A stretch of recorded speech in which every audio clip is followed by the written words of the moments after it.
برالدو river جو ہے وہ بھی اسی گلیشیئر سے نکلتا ہے. یہ برالدو ریور جو ہے یہ it flows in the Skardu district of Gilgit Baltistan in Pakistan. یہ اسکردو کی جو ڈسٹرکٹ ہے، جو اسکردو جگہ ہے گلگت بلتستان کی ڈسٹرکٹ میں، ادھر سے یہ فلو کرتا ہے. اور یہ جو ریور ہے یہ دریائے سندھ میں جا کر گرتا ہے اور اسکردو شہر سے اس گلیشیئر تک رسائی کی جا سکتی ہے. اور اگر آپ یہ گلیشیئر دیکھنا چاہتے ہیں، اگر آپ سوچتے ہیں کہ آپ کو یہ گلیشیئر وزٹ کرنا ہے، یہ گلیشیئر دیکھنا ہے، تو آپ کون سا راستہ اختیار کریں گے؟ آپ اسکردو شہر سے اس گلیشیئر تک پہنچ سکتے ہیں. اگر آپ اس گلیشیئر تک جانا چاہتے ہیں تو اسکردو جو شہر ہے اس کے تھرو آپ اس گلیشیئر تک جا سکتے ہیں. اس کے بعد تھرڈ ہے بتورا گلیشیئر.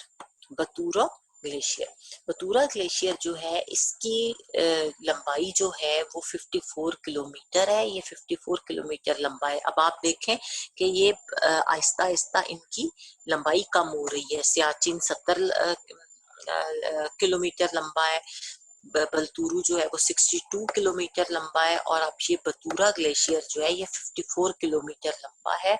اور یہ گلیشیئر جو ہے یہ وادی گوجل گلگت بلتستان میں واقع ہے. ٹھیک ہے. اور یہ جو ہے گوجل ویلی جو ہے جو کہ گلگت بلتستان میں ہے، اس میں یہ گلیشیئر بتورو جو ہے یہ پایا جاتا ہے. اس کے بعد بیافو گلیشیئر ہے چوتھا. بیافو گلیشیئر جو ہے یہ بھی کراکرم کے پہاڑوں میں واقع ہے. جو ہماری کراکرم ماؤنٹین رینجز ہیں اس میں یہ گلیشیئر جو ہے یہ پایا جاتا ہے. اور اس کی لمبائی جو ہے وہ 63 کلومیٹر ہے، اور یہ ہسپر گلیشیئر سے ملتا ہے جو کہ وادی ہنزا میں واقع ہے. اور اس کی لمبائی 63 کلومیٹر ہے. اور یہ گلیشیئر جو ہے بیافو یہ جا کر ہسپر گلیشیئر سے ملتا ہے، اور ہسپر گلیشیئر جو ہے وہ ہنزا ویلی میں واقع ہے. اس کے بعد ہسپر گلیشیئر ہے. ہسپر گلیشیئر جو ہے وہ پاکستان کے شمالی علاقے بلتستان میں واقع ہے. یہ گلیشیئر 49 کلومیٹر لمبا ہے، اور دریائے ہسپر اسی گلیشیئر سے نکلتا ہے. اور جو ہمارا ہسپر ریور ہے وہ اسی گلیشیئر سے یعنی کہ ہسپر گلیشیئر سے نکلتا ہے اور فلو کرتا ہے. ٹھیک ہے. اب آپ یہ انفارمیشن دیکھیں اوپر. کیا آپ جانتے ہیں گلیشیئرز جو ہیں وہ پاکستان سمیت دنیا بھر میں تازہ پانی جو ہے اس کا ایک بہت بڑا ذریعہ ہے، کہ صرف پاکستان کے لیے ہی نہیں بلکہ دنیا بھر میں جتنا بھی فریش واٹر ہے، جتنا بھی تازہ پانی ہے، اس کا سب سے بڑا سورس جو ہے وہ یہ گلیشیئرز ہیں. کس طرح؟ یہ گلیشیئرز جب سمرز میں میلٹ کرتے ہیں، جب ان گلیشیئرز کو سمرز میں جب یہ پگھلنا شروع ہوتے ہیں، میلٹ کرتے ہیں، تو ان کا پانی جو ہے وہ دریاؤں میں اور ندی نالوں میں کلیکٹ ہوتا ہے. پہلے ندی نالوں میں جاتا ہے، پھر ریورز میں جاتا ہے، اور یہ پھر تازے پانی کا بہت بڑا سورس جو ہے وہ انسانی زندگی کے لیے بن جاتا ہے. اور انسانی زندگی جو ہے وہ بہت زیادہ ڈیپینڈنٹ ہوتی ہے اس پانی کے اوپر. ٹھیک ہے. اب ہے جی گلیشیئرز کی اہمیت. گلیشیئرز جو ہیں پاکستان کے یا کسی بھی دنیا کے ملک کے، ان کی اہمیت کیا ہوتی ہے، ان کے وہ کیوں ضروری ہوتے ہیں، اور خاص طور پر جو پاکستان میں گلیشیئرز ہیں ان کی کیا اہمیت ہے، وہ کیوں ہمارے لیے ضروری ہے. پاکستان میں کراکرم کا پہاڑی سلسلہ دنیا کے سب سے زیادہ گلیشیئرز والے علاقوں میں سے ہے. اب وہ ہم آپ کو یہ بتا رہے ہیں کہ جو پاکستان کا جو کراکرم ماؤنٹین رینجز ہیں، کراکرم کا پہاڑی سلسلہ ہے، اس میں دنیا کے سب سے زیادہ گلیشیئرز والے جو علاقے ہیں وہ پائے جاتے ہیں. مینز کہ دنیا میں، پوری دنیا میں جن علاقوں میں گلیشیئرز بہت زیادہ تعداد میں پائے جاتے ہیں وہ پاکستان کا کراکرم ماؤنٹینیس ریجن ہے. اور پاکستان میں پائے جانے والے یہ گلیشیئرز جو ہیں ان کا تازہ پانی جو ہے وہ چشموں اور نالوں کی صورت میں دریاؤں میں گرتا ہے. میں نے آپ کو پہلے بتایا ہے کہ جب یہ جب یہ دریا جو ہیں، جب یہ گلیشیئرز جو ہیں، یہ برف کے تودے جو ہیں، برف جمی ہوئی برف جو ہے جب یہ میلٹ کرتی ہے، جب یہ پگھلتی ہے تو یہ ندی نالوں میں جا کے گرتی ہے اور پھر ان ندی نالوں سے بہتی ہوئی یہ دریاؤں میں چلی جاتی ہے۔ اور پاکستان میں بہنے والے دریا جو ہیں انہی گلیشیئرز کی مرہون ملت ہیں۔ اور جو پاکستان میں اتنے سارے ریورس ہیں، ہم اگر یہ کہیں کہ وہ ریورس جو ہیں وہ انہی ندی نالوں کی وجہ سے جو ہیں وہ وجود میں آئے ہیں، انہی ندی نالوں کی مرہون منت ہیں، انہی ندی نالوں کے بدولت یہ ریورس جو ہیں وہ قائم و دائم ہے، تو یہ بات غلط نہیں ہوگی۔ اور اس کے علاوہ گلیشیئرز جب ٹوٹنے پھوٹنے لگتے ہیں، گلیشیئرز جب ٹوٹتے ہیں، ان میں جب ٹوٹ پھوٹ ہوتی ہے تو ان سے پہاڑی سلسلوں میں کئی تازہ پانی کی جھیلیں بھی وجود میں آ جاتی ہیں، کئی فریش واٹر کی جو سپرنگز ہیں، جھیل ہیں، وہ بھی جو جھیلیں ہیں، لیکس، سوری سپرنگز نہیں، لیکس، جو لیکس ہیں تازے پانی کی، وہ بھی ان پہاڑی سلسلوں میں۔ آپ جاتے ہو نتھیا گلی، نتھیا گلی کے راستے میں تو نہیں، ناران کغان کے راستے میں بہت ساری آپ کو جھیلیں ملیں گی فریش واٹر کی، تو وہ جھیلیں جو ہوتی ہیں وہ بھی انہی گلیشیئرز کی وجہ سے فارم اپ ہوتی ہیں، اور ہم ان کو انجوائے کرتے ہیں، ٹھیک ہے۔ اور یہ جو جھیلیں ہوتی ہیں تازے پانی کی، یہ وہاں کے جو مقامی لوگ ہوتے ہیں ان کی جو عام طور پر پانی کی ضروریات ہیں، جو ان کی واٹر نیسیسٹیز ہیں، وہ ضروریات جو وہ جن سے جو ان کی روزمرہ کی نیڈز ہیں پانی کی، وہ بھی یہ جھیلیں جو ہیں وہ پوری کرتی ہیں۔ اور ان جھیلوں میں کون سی جھیلیں جو ہیں وہ بہت مشہور ہیں، سیف الملوک آپ نے دیکھی ہوگی ناران میں، اور شندھور، اور جو ہے وہ ست پارہ جو جھیل ہے وہ بہت زیادہ اہمیت کی حامل ہے، اور خاص طور پہ یہ سیف الملوک تو بہت زیادہ مشہور ہے اور آپ نے دیکھی بھی ہوگی۔ شندھور کی جھیل بھی مشہور ہے، اور پارا جو ہے وہ ست پارہ جو ہے وہ بھی بہت امپورٹنٹ جو ہے وہ جھیل جو ہے وہ کنسیڈر کی جاتی ہے۔ اور یہ جھیلیں جو ہیں ان کو دیکھنے کے لیے ہمارے بہت سارے ٹورسٹ جو ہیں وہ آتے ہیں، اور بہت زیادہ پاکستان کو ان خوبصورت جھیلوں اور ان گلیشیئرز کو دیکھنے کے لیے لوگ دور دور سے آتے ہیں، اور پاکستان کو بہت زیادہ ریونیو جو ہے وہ جنریٹ ہوتا ہے تھرو ٹورزم، اور ان چیزوں کو دیکھنے کے لیے ہی ٹورسٹ آتے ہیں۔ اور ان جھیلوں کی جو موجودگی ہے، ظاہر ہے ان کے ہونے کی وجہ سے یہ علاقے جو ہیں ان کی جو بیوٹی ہے، ان کی جو خوبصورتی ہے، اس میں بہت زیادہ اضافہ ہو گیا ہے۔ یہ جگہ ویسے ہی بہت خوبصورت ہے، لیکن ان جھیلوں کی وجہ سے یہ جگہیں جو ہیں ان کی خوبصورتی جو ہے اس میں اور زیادہ اضافہ ہو گیا ہے۔ اور میں نے ابھی آپ کو بتایا ہے کہ یہ علاقے جو ہیں پاکستان کا آدھے سے زیادہ جو ٹورزم کا ریونیو ہے وہ انہی علاقوں کی وجہ سے آتا ہے۔ چاہے دنیا بہت زیادہ خوبصورت ہے، لیکن یہ جو نیچرل بیوٹی ہمارے پاس ہے، یہ جو نیچرل نظارے اور نیچرل سینز ہمارے ہیں، اور یہ نیچرل جھیلیں جو ہماری ہیں، ان کو دیکھنے کے لیے لوگ بہت دور دور سے آتے ہیں۔ اور ہمارا جو یہ علاقہ ہے اس کی جو ٹورزم ہے اس کے لیے یہ بہت مشہور ہیں، جھیلیں، پہاڑ اور گلیشیئرز۔ اور ان کے علاوہ یہ جھیلیں جو ہیں جن علاقوں میں یہ موجود ہیں ان میں جو آبی حیات ہے اس کی پرورش کے لیے بھی معاون ہے۔ ان جھیلوں میں جو واٹر جو ہماری لائف ہے، جو واٹر کے پانی کی ہماری حیاتیات ہیں، جو جس طرح مچھلیاں ہیں اور چیزیں ہیں، وہ بھی ہمیں ان کو پرورش کے لیے بھی، ان کو گرو کرنے کے لیے بھی یہ جھیلیں جو ہیں یہ بہت زیادہ ہمیں کنٹریبیوٹ کرتی ہیں، اور ہم ان جھیلوں کو آبی حیات کی پرورش کے لیے بھی استعمال کرتے ہیں۔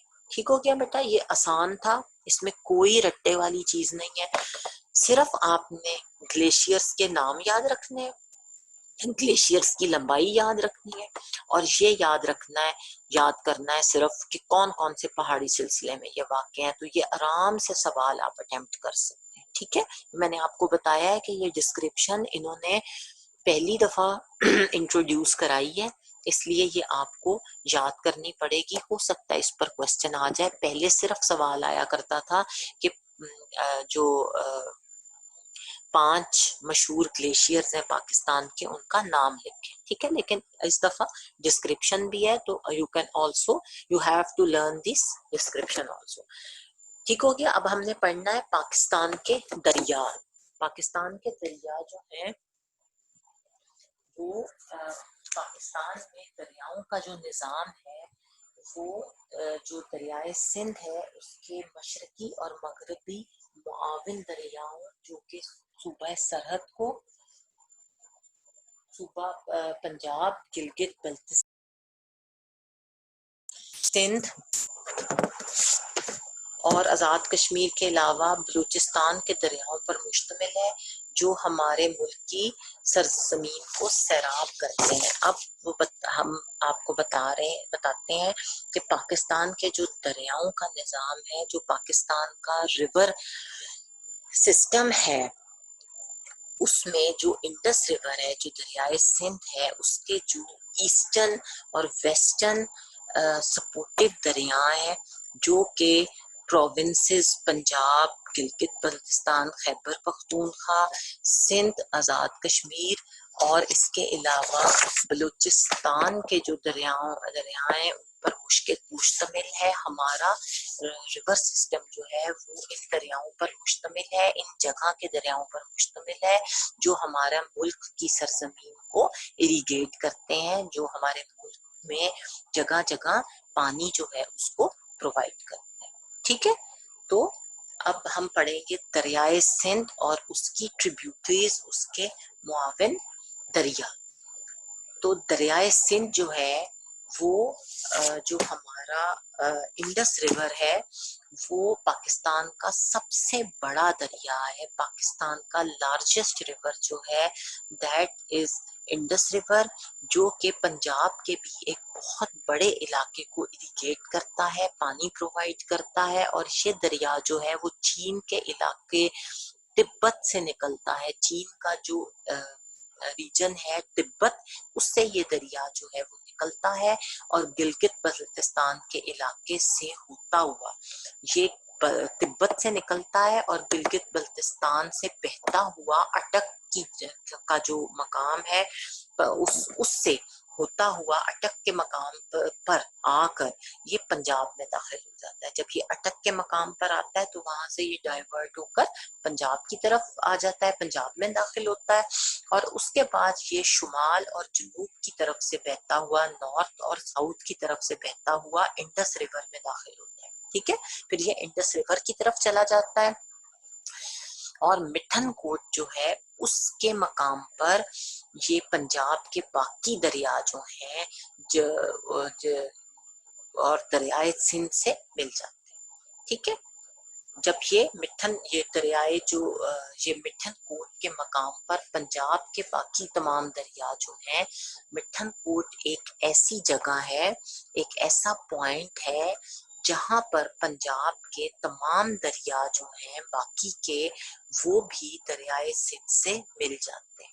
ٹھیک ہے، پاکستان کے تمام دریا جو ہیں وہ کس جگہ پر، کس مقام پر آ کر دریائے سندھ سے ملتے ہیں، یہ آپ نے یاد رکھنا ہے کہ مٹھن کوٹ وہ پوائنٹ ہے، وہ مقام ہے جس پر آ کر پنجاب کے تمام دریا جو ہیں وہ دریائے سندھ سے مل جاتے ہیں. اور یہاں سے دریائے سندھ جو ہے، انڈس ریور جو ہے وہ ساؤتھ کی طرف، جنوب کی طرف بہتا ہے اور صوبہ سندھ سے گزر کر یہ بحیرہ عربین سی جسے کہتے ہیں اس میں جا کر یہ مل جاتا ہے، گر جاتا ہے، ختم ہو جاتا ہے. ٹھیک ہے، اور دریائے سندھ کے بہت سے معاون دریا ہیں، بہت سی ٹریبیوٹریز ہیں جو اسے دائیں اور بائیں طرف سے، رائٹ اور لیفٹ کی طرف سے آ کر ملتے ہیں. جو انڈس ریور ہے اس کی بہت ساری ٹریبیوٹریز ہیں، بہت سارے معاون دریا ہیں، سپورٹو ریورز ہیں جو رائٹ اور لیفٹ کی طرف سے آ کر اس میں ملتے ہیں، اور جو بائیں طرف سے ملنے والے دریا جو ہیں، کیونکہ وہ جو لیفٹ سے دریا آ کر ملتے ہیں اس کے اندر، وہ زیادہ تر مشرق کی طرف سے آتے ہیں. جو ایسٹ کی طرف سے دریا آتے ہیں وہ لیفٹ سائڈ پر انڈس ریور میں آ کر ملتے ہیں، اس لیے انہیں مشرقی معاون دریا بھی کہتے ہیں. اس لیے ہم ان کو ایسٹرن ٹریبیوٹریز بھی کہتے ہیں، ایسٹرن ٹریبیوٹریز بھی کہتے ہیں. پھر ہے جی دریائے سندھ کے مشرقی معاون دریا. ٹھیک ہے، یہ جو ابھی ہم نے آپ کو بتا دیا ہے کہ لیفٹ کی طرف سے ملنے والے دریا جو کہ مشرق کی طرف سے آتے ہیں، انہیں اس لیے مشرقی معاون دریا یعنی ایسٹرن ٹریبیوٹریز بولتے ہیں. اب ہم دیکھیں گے کہ ایسٹرن ٹریبیوٹریز جو ہیں وہ کیا ہیں. ٹھیک، اب اس سے پہلے آپ دیکھیں یہ انفو ہے، کیا آپ جانتے ہیں یہ لیفٹ سائڈ پر کہ 1960 میں سندھ طاس معاہدے کے تحت 1960 میں پاکستان اور ہندوستان کے درمیان ایک ایگریمنٹ ہوا جسے سندھ طاس معاہدہ کہتے ہیں. اس کے تحت اس کے انڈر جو 3 دریا تھے سندھ، چناب اور جیلم، وہ پاکستان کے حصے میں آئے، جبکہ دریائے راوی، ستلج اور بیاس جو ہے وہ بھارت کے حصے میں آئے. ٹھیک ہے، یہ کوشچن بہت آتا ہے ایم سی کیوز میں کہ سندھ طاس معاہدہ جو ہے وہ کب ہوا اور کن ممالک کے درمیان ہوا. تو سندھ طاس معاہدہ جو ہے، انڈس واٹر ٹریٹی جو ہے، انڈس واٹر ٹریٹی جو ہے وہ پاکستان اور انڈیا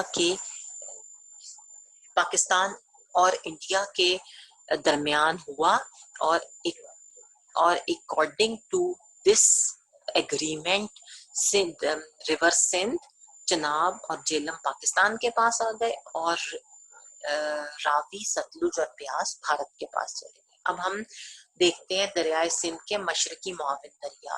اس میں سب سے پہلا ہے ایسٹرن ٹریبیوٹریز میں دریائے راوی، جو ہمارا پنجاب کا دریائے راوی ہے. دریائے راوی جو ہے وہ کشمیر کے پہاڑوں سے نکلتا ہے، کشمیر کی طرف سے آتا ہے، اور یہ دریا بھارت کے علاقوں سے گزرتا ہوا بہتا ہوا لاہور کے قریب پنجاب میں داخل ہوتا ہے، اور پنجاب کا دارالحکومت لاہور جو ہے وہ دریائے راوی کے کنارے آباد ہے. یہ آسان سی ڈسکرپشن ہے، یہ آپ نے بہت دفعہ سنی ہوگی کہ دریائے راوی جو ہے وہ پنجاب کے کنارے بہتا ہے، اور جب ہم جی ٹی روڈ پہ یا موٹر وے سے لاہور چھوڑ رہے ہوتے ہیں کہیں اور اسلام آباد وغیرہ جاتے ہیں تو ہمیں راستے میں یہ شروع میں ہی ملتا ہے. اب آپ کو پتہ لگ گیا کہ دریائے راوی کشمیر کے پہاڑوں سے آتا ہے، اور بھارت کے جو علاقے ہیں ان سے ہوتا ہوا بہتا ہوا یہ دریائے پنجاب میں داخل ہوتا ہے، اور پنجاب کا دارالحکومت جو ہے لاہور، یہ دریائے راوی کے کنارے. اب ہے دریائے ستلج. دریائے ستلج جو ہے وہ جو ہمالیہ رینج ہے، کوہ ہمالیہ جو ہے، ہمالیہ کے جو پہاڑ ہیں ان سے نکلتا ہے، اور بھارتی علاقوں سے بہتا ہوا، یہ بھی بھارتی علاقوں کی طرف سے بہتا ہوا سلیمانکی کے نزدیک صوبہ پنجاب میں داخل ہوتا ہے. اور نیکسٹ پیج، اور پنجاب کے جو مشرقی علاقے ہیں ان میں بہتا ہوا پنجاب کے باقی دریاؤں سے آ کر ملتا ہے. ٹھیک ہے جی، جو دریائے ستلج ہے، یہ دریائے ستلج جو ہے یہ کوہ ہمالیہ سے نکلتا ہے، اور بھارتی علاقوں سے بہتا ہوا جو ہے وہ سلیمانکی کے نزدیک صوبہ پنجاب میں داخل ہوتا ہے، اور پنجاب کے جو مشرقی علاقے ہیں، ایسٹرن ایریاز ہیں، ان میں بہتا ہوا پنجاب کے باقی دریاؤں سے وہ جا کر مل جاتا ہے. ٹھیک ہو گیا، سمجھ آ گیا. اس کے بعد تیسرا ہے ایسٹرن ٹریبیوٹریز میں جو تیسری ٹریبیوٹری ہے وہ دریائے چناب ہے. ریور چناب جو ہے وہ تھرڈ ٹریبیوٹری ہے جو دریائے چناب ہے وہ کوہ ہمالیہ سے نکل کر مرالا کے نزدیک صوبہ پنجاب میں داخل ہوتا ہے۔ دریائے چناب جو ہے وہ کوہ ہمالیہ رینج جو ہے اس سے نکل کر مرالا کا جو پوائنٹ ہے، مرالا کا جو علاقہ ہے اس کے قریب سے صوبہ پنجاب میں داخل ہوتا ہے، اور تریمو کے نزدیک، تریمو جو ہیڈ ورکس ہیں اس کے قریب یہ دریائے جہلم اور دریائے چناب جو ہے وہ آپس میں ملتے ہیں۔ ٹھیک ہو گیا؟ یہ ڈسکرپشنز بھی آپ لوگ ذرا اچھی طرح پڑھ لیجئے گا، یا آپ ان کو آرام سے لکھ سکتے ہیں، صرف ان میں نام ہی یاد رکھنے ہیں۔ اس کے بعد ہے ریور جہلم، دریائے جہلم۔ ٹھیک ہے، دریائے جہلم جو ہے یہ کشمیر کی وادی سے نکلتا ہے اور بہتا ہوا منگلا کے نزدیک صوبہ پنجاب میں داخل ہو جاتا ہے۔ اور یہ جو دریائے جہلم ہے یہ بھی کشمیر ویلی جو ہے اس سے نکلتا ہے، کشمیر ویلی سے یہ نکلتا ہے، اور یہ بہتا ہوا منگلا کا جو پوائنٹ ہے، منگلا ہیڈ ورکس جو ہے، منگلا کا جو یہ پوائنٹ ہے اس کے قریب یہ صوبہ پنجاب میں داخل ہوتا ہے۔ پنجاب کا جو پروونس ہے اس میں داخل ہونے سے پہلے یہ منگلا کے نزدیک جو ہے یہ پھر پنجاب میں، وہاں سے یہ اس پوائنٹ سے پنجاب میں داخل ہوتا ہے۔ اب ہم لیفٹ سائڈ پر ان اہم معلومات ہیں جو امپورٹنٹ جو ہیں وہ میسیجز ہیں، امپورٹنٹ جو معلومات ہیں وہ کیا ہیں کہ جو یہ آپ انفو میں دیکھ لیں سائٹ پر، دو دریاؤں کے درمیانی علاقے کو دو آبا کہتے ہیں۔ دو آب کس کو بولتے ہیں؟ وہ زمین، وہ ایریا جو دو دریاؤں کے درمیان ہوتا ہے، وہ علاقہ، وہ ریجن جو ہے جو دو دریاؤں کے درمیان میں واقع ہے، in between the two rivers جو علاقے ہوتے ہیں ان کو دو آب بولتے ہیں۔ یہ کوشچن اکثر آ جاتا ہے کہ دو آب کیا ہوتا ہے، تو all of you must know کہ دو آب جو ہے وہ سرزمین ہے، وہ علاقہ ہے جو دو دریاؤں کے درمیان ہوتا ہے۔ اور پاکستان میں بہت سارے دوآبے ہیں، پاکستان میں بہت سارے ایسے علاقے ہیں جو دو دریاؤں کے درمیان میں واقع ہیں، اور ان میں باری دوآب کے علاقے کے ایک طرف دریائے راوی بہتا ہے اور دوسری طرف دریائے ستلج ہے۔ اور ایک بہت امپورٹنٹ دوآب جو ہے